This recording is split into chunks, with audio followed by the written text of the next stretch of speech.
वाचाल तर वाचाल या म्हणीप्रमाणे वाचन संस्कृतीचं संवर्धन करण्यासाठी व ही संस्कृती वाढवण्यासाठी लोकशाहीर साहित्यरत्न अण्णाभाऊ साठे यांच्या 104व्या जयंतीनिमित्त पुण्यातील सारसबाग येथे महोत्सवाचं आयोजन करण्यात आलं होतं।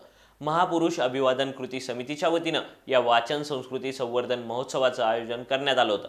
बघूयात या संदर्भात ही खास बातमी।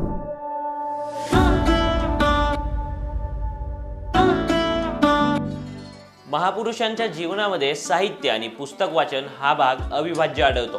लोकशाहीर अण्णाभाऊ साठे यांनी दिलेली शिकवण पुढे सुरू ठेवण्यासाठी आणि नव्या पिढीमध्ये वाचनाची गोडी पुन्हा एकदा निर्माण करण्यासाठी या उपक्रमाचं आयोजन करण्यात आलं होतं। या उपक्रमांतर्गत अण्णाभाऊ साठे यांच्या पुतळ्याला अभिवादन करण्यासाठी आलेल्या नागरिकांना तब्बल 25,000 विविध विषयांवरील पुस्तकांचं विनामूल्य वितरण करण्यात आलं।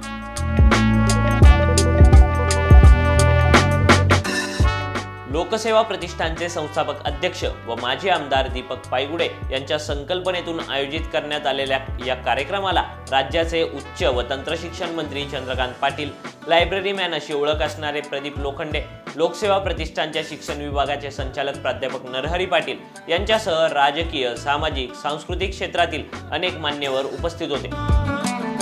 अण्णाभाऊ साठेंच्या जयंतीनिमित्त शहरातला प्रमुख पुतळा हा या ठिकाणचा प्रामुख्याने सारसबागेजवळचा मानला जातो।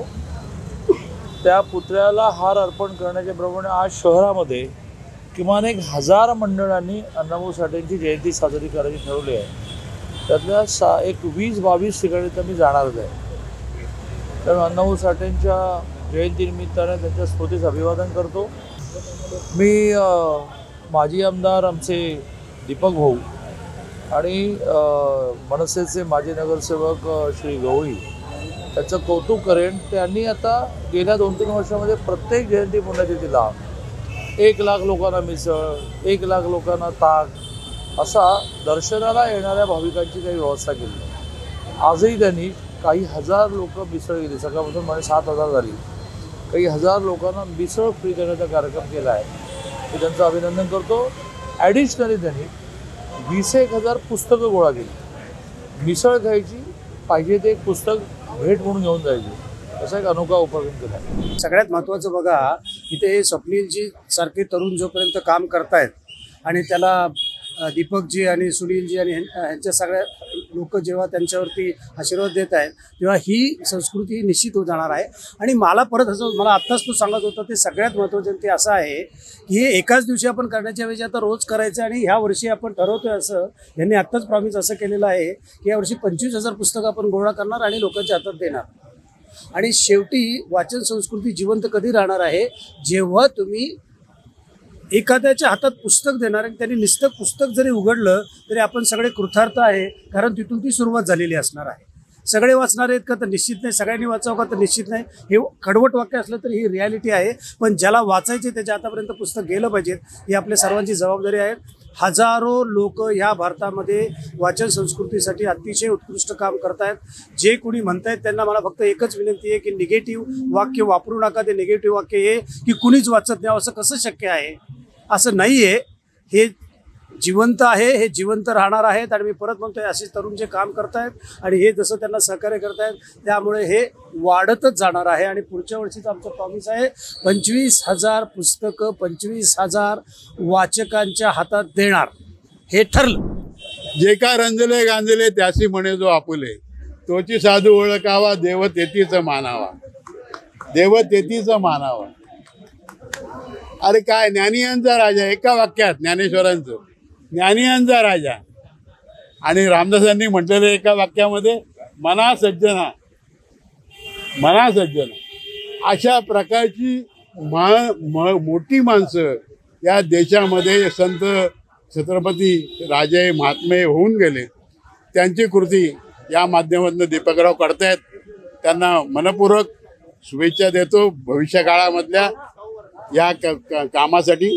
ज्या अण्णाभाऊ साठेंना 1.5 दिवसात शाळेमधनं 1.5 दिवसाचं शिक्षण घेतलेले अण्णाभाऊ साठे त्यांच्या निमित्त आज पुस्तक महोत्सव, म्हणजे जेणेकरून एवढे मोठे लेखक झाले, ते एवढे मोठं भारताभर त्यांनी जे नाव केलं त्या नावाची आज पावती म्हणून दीपक भाऊंनी आज चांगला मोठा असा पुस्तक महोत्सवाचा कार्यक्रम ठेवला की जेणेकरून सर्व प्रकारच्या पुस्तकाच्या ज्या साहित्य संमेलनामध्ये आज इथं त्यांनी उपलब्ध करून दिलीत की ज्या उपलब्धीमुळे सर्व अण्णाभाऊ साठेंची ग्रुप बाहेरचे इतर पाहुणे येतील त्यांनी हे पुस्तक वाचावं. अतिशय सुंदर अशी पुस्तक आहेत जेणेकरून ह्या पुस्तकाचं ज्ञान जसं अण्णाभाऊ साठेंनी भारताला दिलं तसंच आपण स्वतः घेऊन आपल्या मुलाबाळांना आणि आपल्या आजूबाजूच्या सर्व मित्रपरिवारांना त्यातनं घडवावं.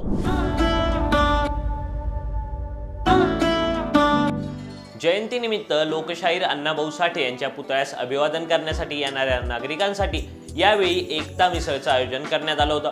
जोगेश्वरी मिसळ यांच्याकडून ही एकता मिसळ तयार करण्यात आली व नागरिकांना तिचं विनामूल्य वितरण करण्यात आलं. आज साहित्यरत्न अण्णाभाऊ साठे यांच्या 104व्या जयंतीनिमित्त आज भव्य असा मिसळचा कार्यक्रम मान्य दीपक भाऊ पायगुडे यांच्या नियोजनाखाली ठेवण्यात आला आहे आणि ती संधी जोगेश्वरी मिसळ दिल्याबद्दल पहिले त्यांचे आभार मानतो. मिसळ हा असा प्रकार आहे की श्रीमंतापासून गरिबापर्यंत खाल्ला जातो आणि अशा कार्यक्रमामध्ये पायगुडे साहेबांचा खूप मोठा सहभाग असतो. तर त्यांनी खूप आग्रह केला की चला सगळ्या समाजाला आपली मिसळ फ्रीमध्ये खायला घालायची. आम्ही त्या गोष्टीला मान्यता दिली, त्यांच्यामुळे संधी मिळाली आणि सगळ्या समाज एकत्र येऊन मिसळीचा आनंद घ्यावा, सगळे लोक एकत्र यावी हा याच्या मागचा उद्दिष्ट आहे. आणि रोजच पैसे कमवत असतो, आज लोकांना फ्रीमध्ये मिसळ देण्याचा एक वेगळाच आनंद आहे, ती सेवा आम्ही करतो. लोकसेवा प्रतिष्ठानचे संस्थापक अध्यक्ष व माजी आमदार दीपक पायगुडे आणि त्यांच्या सहकाऱ्यांनी वाचन संस्कृतीच्या संवर्धनासाठी सुरू केलेल्या या उपक्रमाचे उपस्थितांकडून कौतुक करण्यात आले. तुम्हाला या उपक्रमाविषयी काय वाटलं ते व्हिडिओच्या खालील कमेंट बॉक्समध्ये लिहा. हा व्हिडिओ जास्तीत जास्त शेअर करा आणि असेच नवनवीन व्हिडिओज पाहण्यासाठी सबस्क्राईब करायला विसरू नका. धन्यवाद.